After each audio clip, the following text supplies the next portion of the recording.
하는 여러분들에게 우리 아버지 하나님의 은혜와 평강이 넘치길 주 예수 그리스도의 이름으로 축원합니다.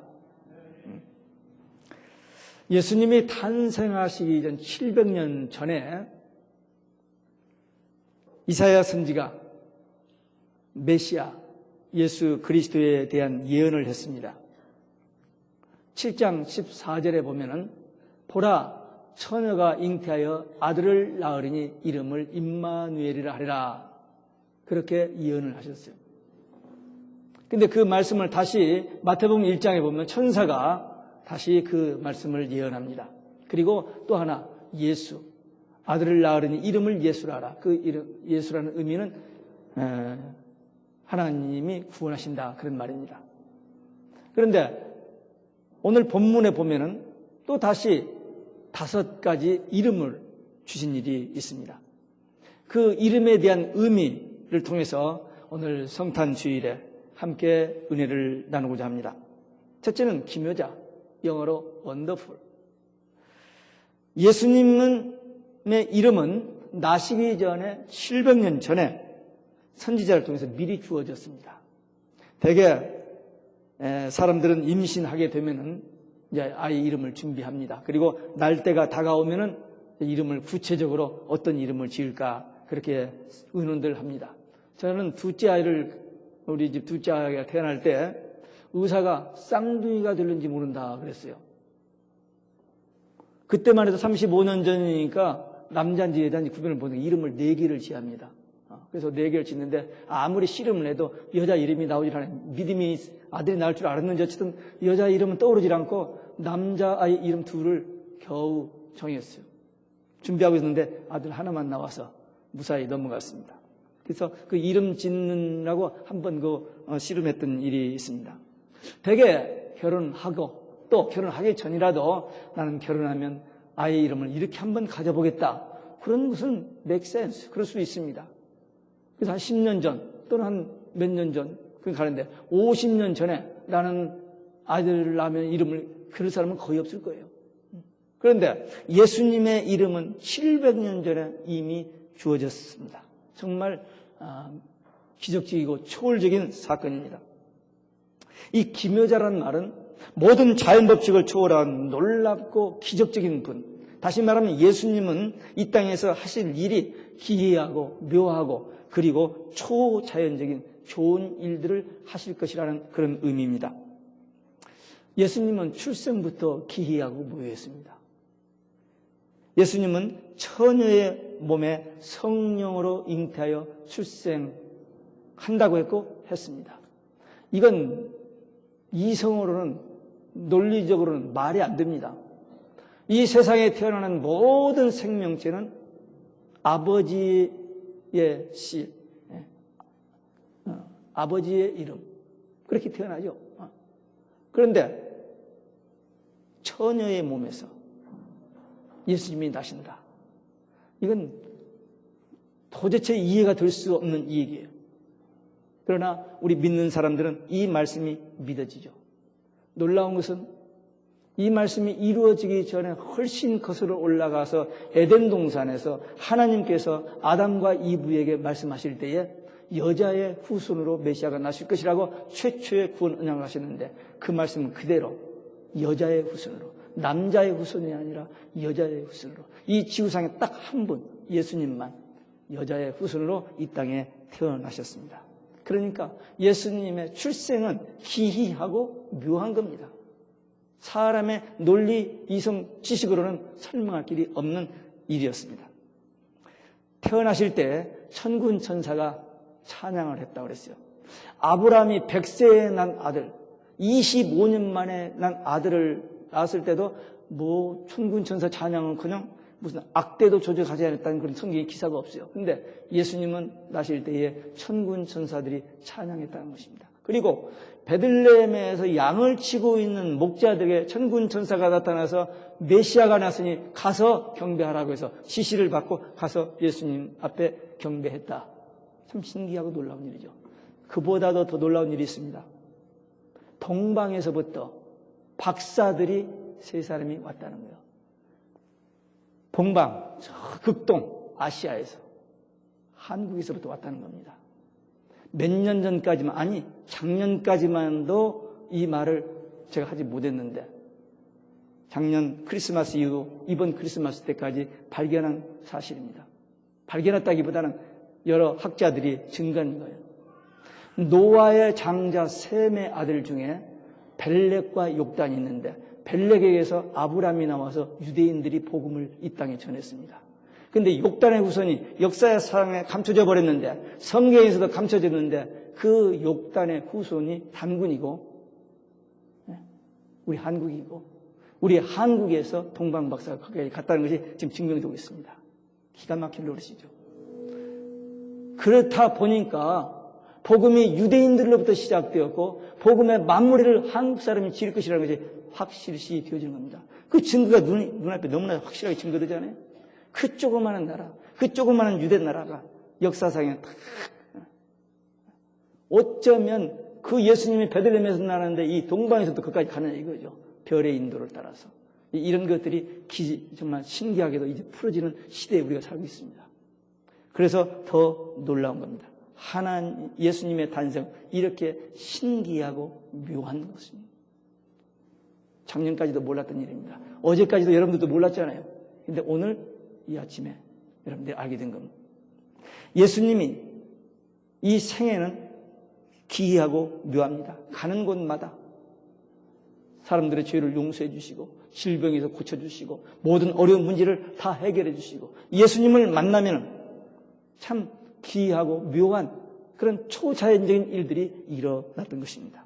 또 예수님의 십자가 부활도 우리 모든 인간들이 죄로 멸망받고 지옥 가게 되는데 그 문제를 예수님께서 단번에 완전히 해결해 주시고 우리의 구세주가 돼서 누구든지 예수를 믿기만 하면 멸망받지 않고 구원 얻어 천국 가게 됐어요. 얼마나 신기하고 묘한 일입니까? 그런데 그보다도 더 놀라운 것은 그 예수님이 지금 우리 속에, 우리 삶 속에 들어오고 계시고 우리 안에 계셔서 하나님과 교통하는 삶을 살도록 하셨다. 정말로 신기하고 묘한 일이 아니에요. 우리 겉의 모습은 별로 보잘것 없습니다. 잘난 것도 없고 가진 것도 없고 그러나 우주 만물을 창조하신 하나님이 영으로 우리 안에 계셔서 성전 쌓고 계시고 우리가 하나님의 자녀고 우리가 천국 갈 사람들이라는 이 영적인 사실, 이 진리가 믿어지고 깨달아진다면 이건 놀라운 기적입니다. 복음을 들은 자가 복이 있습니다. 깨닫는 자는 더 복이 있습니다. 그 복음을 믿고 전하는 자는 정말 복 있는 사람들입니다. 여러분들은 그냥 아슬아슬하게 복 있는 사람들이에요? 아니면 복이 더 많은 사람입니까? 아니면 더 복이 넘치는 사람들입니까? 아기 예수의 탄생의 의미 깊이 생각하고 지금까지 하나님께서 우리의 삶에 놀라운 기이한 기적된 삶을 이루셨지만 앞으로 우리의 남은 생애에도 하나님께서 그런 역사를 이루어 주실 줄로 믿습니다. 두 번째 이름은 모사라 그랬습니다. 카운셀러. 같이 의논하고 상담해 주신다는 그런 의미입니다. 예수님은 어려움 당한 사람들이 찾아오면 그들과 상담해주고 의논해주면서 모든 답을 다 주셨습니다. 복음서에 보면은 갖가지 사람들이 예수님 앞에 남은 문제 해답을 얻었습니다. 요한복음 3장에 보면 니고데모라는 사람이 있습니다. 지식도 있고 지위도 있고 돈도 있고 좀 배울 만한 사람인데 이 구원 문제에 대해서 해결을 못 본 때 어느 날 밤에 예수님을 찾아와서 상담을 했습니다.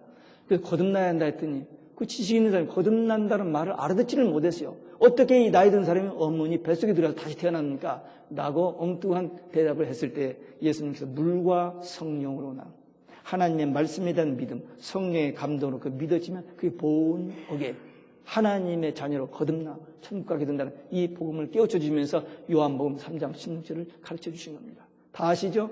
한번 해볼까요? 시작.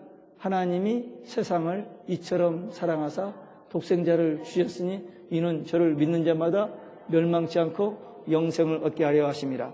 잘 몰라? 알지? 그럼 입을 이렇게 움직여야지. 가만히 있어. 누구나 다 아는 복음, 이 성경 전체를 요약해서 한 절로 말한다면 그 말씀입니다. 그 말. 그래서 니고데모가 예수님이 십자가에 죽으셨을 때에 아리마대 요셉과 같이 예수님의 그 시체를 장례를 치르는 그런 사람이 됐습니다. 요한복음 4장에 보면 사마리아 수가성에 남편을 5이나 바꾸면서 인생의 목적과 방향이 없이 불행하게 살던 여인이 예수님을 만납니다. 예수님이 말을 걸었습니다. 물 이야기로 시작했어요. 우물가에 물 길러 온 사람이기 때문에. 그래서 생수에 대한 얘기와 예배에 대한 얘기와 메시아에 대한 얘기를 해서 그가 예수님을 만났습니다. 그 예수님을 만난 그 여인이 뭐 했죠? 수가성에 들어가서 동네 사람 전부 데려가서 예수 믿고 구원받게 해버렸어요. 평소에 다른 사람과 대화도 할 수 없는 수치스러운 부끄러운 인생을 살던 사람이 예수님을 만나고 보니까 상대도 안 해주던 그 사람들이 그의 말을 듣고 다 나와서 예수님을 만나고 예수님을 붙잡고 며칠 더 있도록 하면서 복음 듣고 동네가 구원을 받았어요. 예수 만나면 이런 변화가 옵니다. 이런 기이한 놀라운 기적들이 일어납니다. 예수님의 제자들도 보세요. 갈릴리 바닷가의 어부들, 세리들, 별로 특별하게 뭐 내세울 것 없는 평범한 사람들, 서민들이었습니다만 그들이 예수님을 만나고 예수님 앞에서 함께 훈련받고 오순절 성령 받고 기독교를 시작하게 하시고 300년에는 노마 세계 복음화를 이뤄버린 겁니다. 사람의 힘으로 할 수 없는 그런 놀라운 기적을 했던 겁니다. 왜? 주님이 함께 하시기 때문에.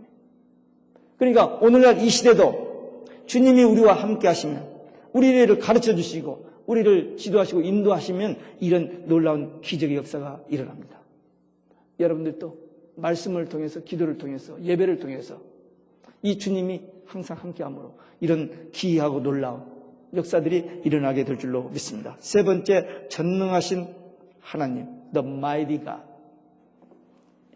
예수님은 메시아로 이 땅에 오셨는데 신성과 인성, 그러니까 사람이면서도 하나님이신, 그러기 때문에 그에는 전능성, 전능한 능력이 있는 그런 하나님이셨습니다. 인간의 연약한 몸을 가지셨습니다만 그의 전능하심으로 구원 사역을 이루신 하나님이셨습니다. 예수님은 요한복음 19장에서 10장 30절에서 나와 하나님은 동일하다 그랬습니다. 사람이 하나님과 자기가 동일하대요. 그게 얼마나 그때 사람들이 이해를 못하겠어요. 그러나 예수님은 분명히 얘기합니다. 예수님은 참 인간이면서 또 하나님이셨습니다. 예수님은 하나님과 동등하게 영광을 받으실 분이셨습니다. 불신자들이나 이단 사이비 사람들은 예수님의 신성 인성을 부인합니다. 왜? 안 믿어지니까. 교회 안에 신앙생활을 하면서도 하나님은 있는 것 같더라. 그러나 예수님이 하나님이라는 이 사실을 못 믿는 사람이 많이 있습니다. 근데 성령으로 그 진리가 믿어지는 겁니다. 지금 700년 전에, 지금으로부터 2700년 전이고 예수님 나시기 700년 전에 선지자를 통해서 주신 이름 속에 이런 비밀이 담겨져 있는 것이 지금 우리가 지금 밝히고 있는 거 아니에요?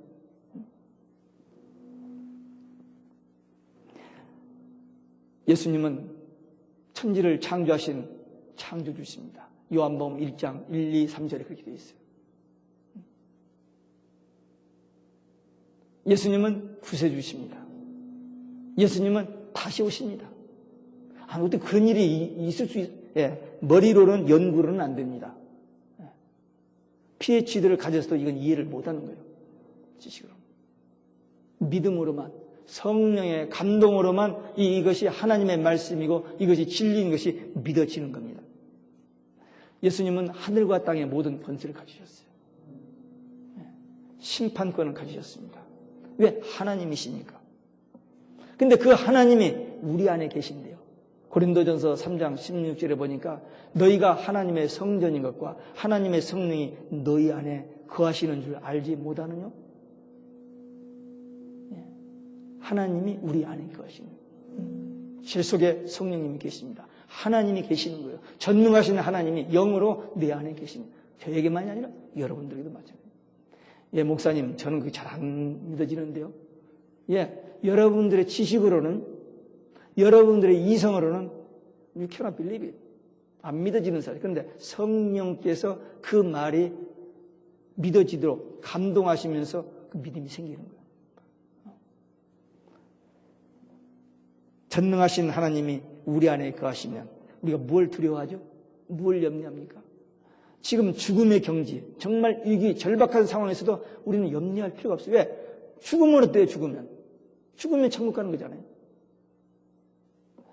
다니엘이 기도하는 것을 방해하는 사람들의 그 모략으로 인해서 사자굴에 던짐을 받습니다. 왜 살고 싶은 본능이 없겠어요? 그러나 죽음을 각오하고 끝까지 하나님 앞에 기도했는데 사자굴에 던짐을 받았습니다. 안 죽고 살아났어요. 다니엘의 세 친구도 푸른 불에 던짐을 받았어요. 살아났습니다. 절망적인 상황. 그런 상황에도 하나님이 우리와 함께 하시면 우리는 두려워할 필요가 없어요. 왜?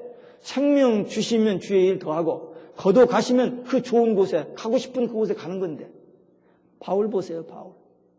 예수 믿는 것 때문에 복음 전하는 것 때문에 얼마나 많은 고생을 했는지 모릅니다. 성경에 보면 그만큼 고생한 사람이 없습니다. 한 대만 더 때리면 죽을까 봐서 39대만 때리는 매를 5번이나 맞았어요. 돌에 맞아 루스드라 돌에 맞아 죽었어요. 갖다 버렸습니다. 근데 거기서 코마 상태에서 깨어났어요.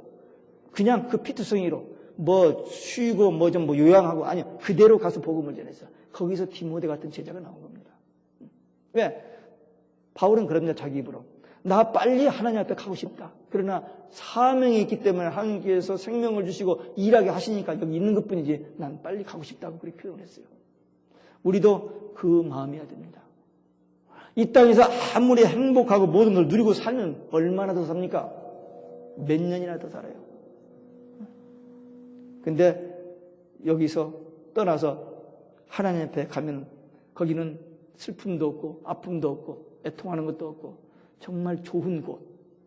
그 얼마나 좋은 곳인지 가봐야 안다고 하지만 성경에 기록되어 있어요. 계시록 끝 부분에 가면 그 하나님 나라가 어떤 곳인지를 설명해 놨으니까 조금만 가서 보시면은 좀 믿음이 생겨지면 아 나도 거기 가고 싶구나 하는 마음이 생길 거예요. 안 믿어지면 10번을 읽어도 모르는 거고. 우리 마음에 미움과 사랑은 공존할 수 없습니다. 두려움과 평안은 공존할 수 없어요. 그러니까 하나님이 전능하신 하나님이 나와 함께 내 안에 계신다. 이 믿음 가지고 미움도 원망도 불평도 시기 질투 욕심 이런 거 떨쳐버리고 내 마음에 참된 평안을 누리면서 거기서 끝나지 않냐고 많은 사람들이 불안해하고 괴로워하고 있습니다. 외로워하고 있습니다. 그들에게 이 영적인 은혜를 공유하는 거예요. 나누는 겁니다. 그것이 우리에게 주신 사명입니다. 내가 먼저 기쁘고 내가 먼저 마음이 평안하고 내가 이 영적인 세계를 누리면서 다른 사람들과 이걸 나누는 겁니다. 그것이 우리에게 주신 사명입니다. 네 번째 이름은 영존하시는 아버지, The Everlasting Father. 생명의 원천이요 보호자라 하는 뜻입니다. 메시아 되신 예수님은 영원한 창조자시고 보호자시고 우리의 아버지시십니다. 여기 예수님을 아들이라 했다가 아버지라 했다 헷갈리죠. 뭐 그럴 수가 있어요. 그러나 삼위일체 하나님의 의미를 생각하면 그 말씀이 이해가 되집니다. 이 땅에 육을 입고 오실 때 하나님의 아들로 오셨지만 그분은 창조주 하나님이신 것을 우리가 동시에 믿기 때문입니다.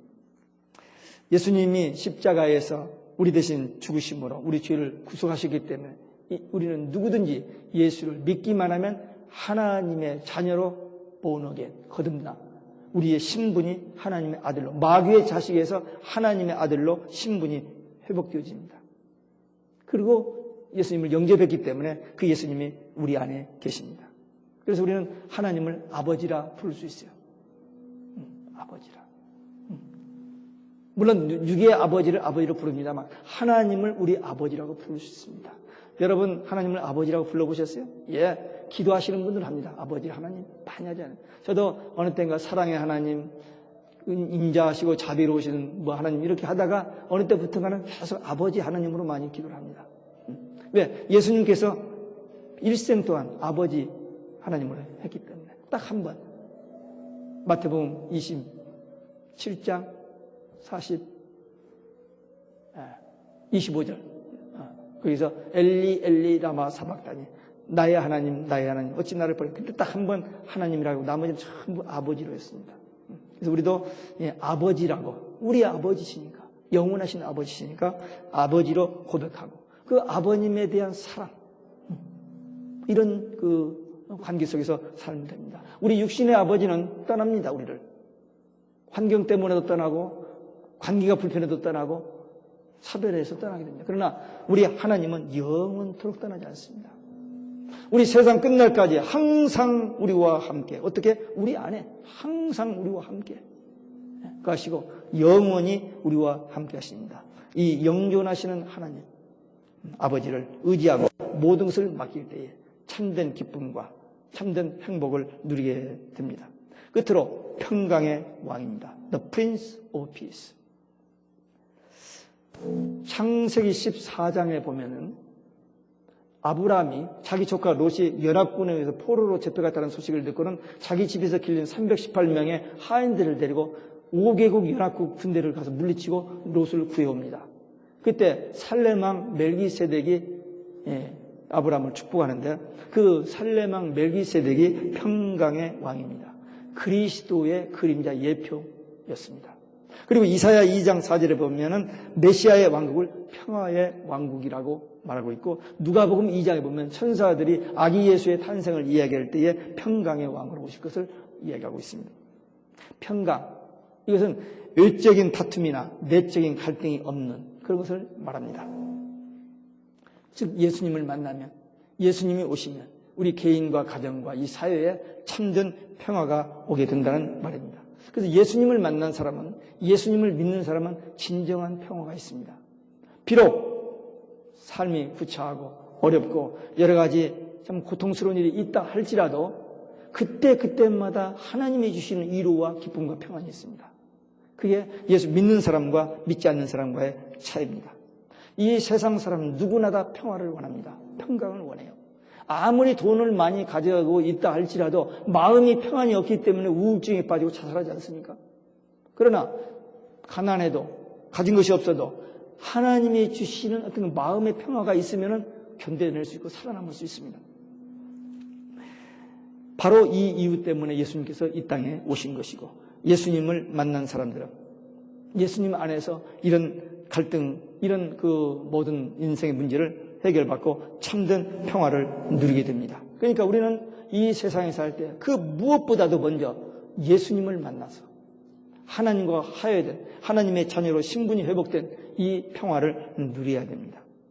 그렇게 누릴 때에 그를 통해서 가정과 이 사회가 평화가 이루어집니다.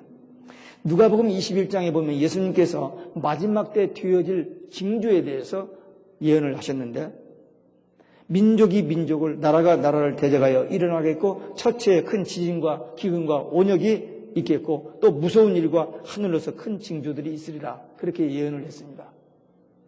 마지막 때 이런 일들이 있을까? 뭐 여러 가지 있습니다만 그 21장 11절에 그렇게 되어 있어요. 근데 이 무서운 일이란 말이 영어로는 테러입니다. 테러. 2001년 9월 11일까지는 사람들이 테러가 뭔지를 잘 몰랐어요. 근데 그 이후에 테러란 말이 우리 생활에 늘 그냥 따라다니는 말이 됐는데, 2000년 전에 이미 성경에는 테러가 기록되어 있었습니다. 그러니까 마지막 때 뒤어질 미리 알고 지금 그 예언대로 지금 지구의 온난화라든지, 그리고 오존층 파괴라든지, 지진, 기근 이런 게 막 일어나고, 성경이 예언된 대로 그대로 일어나고 있습니다. 아인슈타인은 이 핵무기에 대한 방비책이 없다고 얘기했습니다. 그리고 오펜하이머는 3차 대전이 일어나면 그 시체를 묻어줄 사람이 있으리라는 기대를 할 수 없다, 그런 말들을 했습니다. 지금 현재 이 세계는요, 그 어느 때보다도 평화를 부르짖습니다. 피스. 그러나 진정한 평화는 오지 않고 계속 전쟁은 더 많아집니다. 지금 지구의 한 반절 정도가 전쟁에 휘말려 있습니다. 유엔이 창설된 지가 62년 됐어요. 계속 모여서 세계 평화를 하자고 말은 하지만은 평화보다는 전쟁이 더 많아지고 있습니다. 세계 각 대표들이 머리를 짜고 앉아서 세계 평화를 한번 해보자고 아무리 의논하는데도 전쟁은 더 많아지고 더 무서워져 가고 있습니다. 지금 세상이 딱 한 단어 때문에 지금 좌지우지되고 있습니다. 세계 모든 정상들이 사상도 다르고 나라도 다르고 언어도 다 다른데도 함께 모여서 의논하는 것은 피스입니다. 전쟁이 없는 피스를 위해서 모여서 의논해요. 또 세계 모든 종교가 그 종교의 이념 때문에 서로 죽이는 일이 많이 일어나니까 그러지 말자. 왜? 피스를 위해서. 그래서 하나로 다 묶어져 버렸어요. 그래서 종교가 다 하나로 묶어졌습니다. 그래서 한 가스를 믿는다라고 지금 같이 사이좋게 전쟁이 일어나지 않게 피스하자. 그겁니다.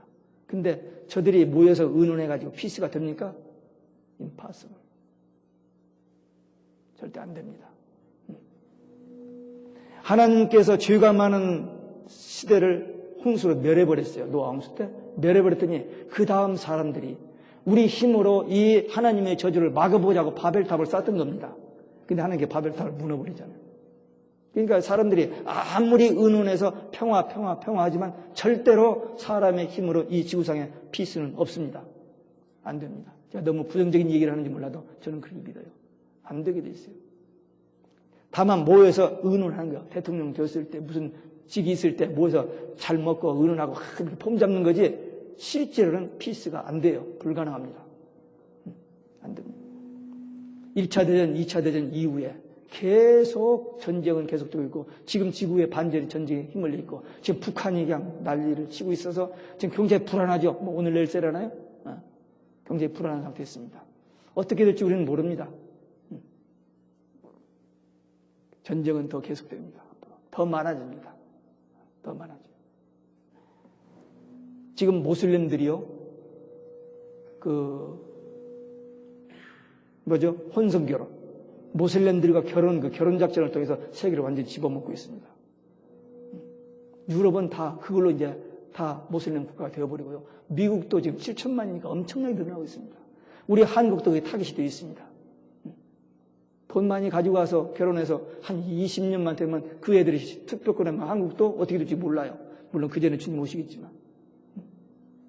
무섭게 세계를 정복해가고 있습니다. 모슬렘들이. 총칼로 싸울 필요도 없어요.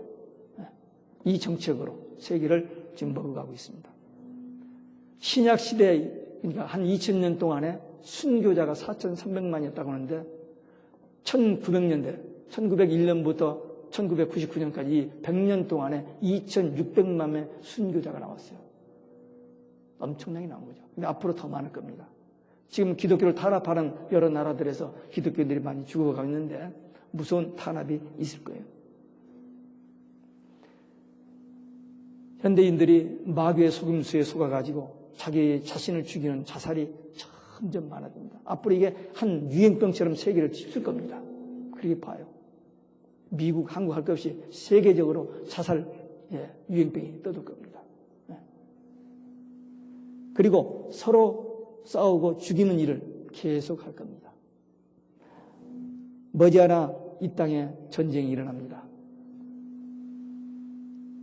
지금 피스하자고 하지만 그 의논하는 것뿐이고 실제적으로는 지금 5나라가 아니고 20개국이 핵을 가지고 있게 되고 그들이 그 무기를, 그 핵을 써서 이 불바다가 이루어질 걸 성경은 미리 예언해 놨어요. 계시록 9장 15절 18절에 보면은 불과 유황과 연기 이 재앙으로 인구 3분의 1이 죽는 전쟁이 일어날 것을 성경은 이미 예언해 놨어요. 근데 그걸 불 보듯이 보이잖아요. 언젠지는 몰라요. Very soon. Very soon. 저는 그렇게 믿어요. 지금 이스라엘은 150개의 핵무기를 가지고 아무 때든지 쏠 준비를 하고 있고 이란이 핵 발전소를 만들어냈고 그걸 이제 핵무기를 만들기만 하면 쏠 준비를 하고 있습니다. 미국에서 허락 다 받아놨어요. 부시 때. 북한도 핵을 가지고 있다고 그러는데 모르겠어요. 한 방만 쏘면은 서울이 어떻게 되죠? 그런 일이 일어나기는 원치 않습니다만. 그러나 분명히 하나님이 정하신 때가 되면 그 연, 월, 일, 시까지 나와 있어요. 우리는 모르지만 그 연, 월, 일, 시에 이런 전쟁이 있을 것이라고 성경은 기록되어 있습니다. 또 하나 아마겟돈 전쟁이 있습니다. 아마겟돈 전쟁. 16장, 계시록 16장에. 그것은 표는 전쟁입니다만 실제로는 예수님이 재림하시게 될 때에 7번째 나팔로 더불어 7 대접재앙이 이 세상에 쏟아지고 이 천지가 갱신되는 그 사건입니다. 주님이 재림하실 때. 그 전쟁은 성경에 예언되었고 그것이 우리 앞에 곧 이루어질 것입니다. 그러니까 인류에게는 희망이 없습니다.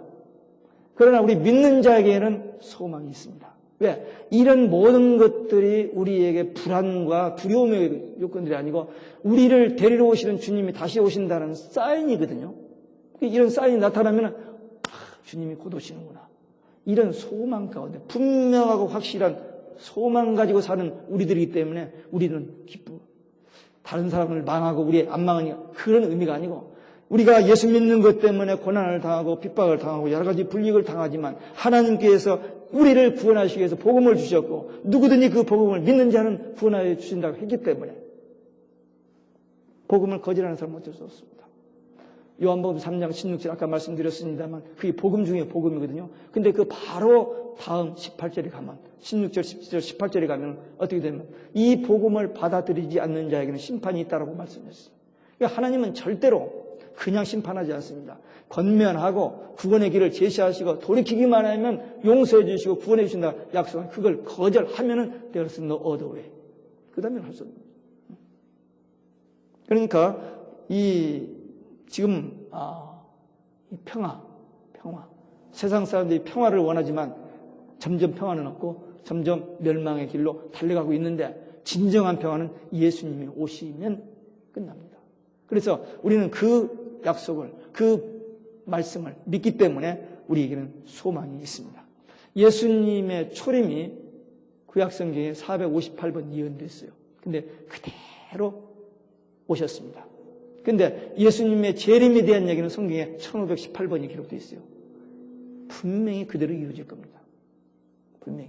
그러니까 우리는 하나님의 말씀을 받은 자들입니다. 하나님께서 마지막 때 이렇게 역사를 마무리 짓고 주님이 다시 오신다고 성경을 통해서 계시해 주셨기 때문에 그 말씀을 믿고 깨어서 준비하는 자들에게는 영광스러운 천년왕국, 첫째 부활에 참여하게 됩니다. 이게 복음입니다. 그러니까 전쟁이 일어난다는 것은 그건 우리에게 불안을 주는 일이지만 그 전쟁 이후에 있는 참된 소망이 있기 때문에 우리는 이 소망을 바라보고 평화의 왕으로 오시는 주님, 우리는 이미 그 복음을 통해서 평화를 누리고 있고 그리고 이 평화의 완성은 주님이 재림하심으로 이루어진다는 것입니다. 예수님은 하나님의 보내심을 받고 한 아기로 한 아들로 메시아로 2000년 전에 이 땅에 오셨습니다. 그리고 그 천국 복음을 전하셨고 그 복음이 땅끝까지 전파된 후에 주님이 다시 오신다고 약속하셨습니다. 그때가 very very soon 가까이 오고 있습니다.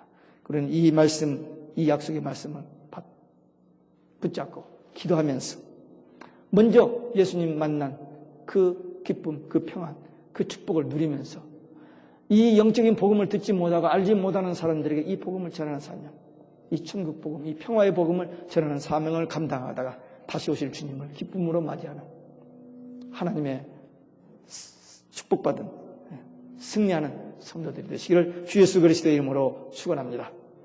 기도하시겠습니다.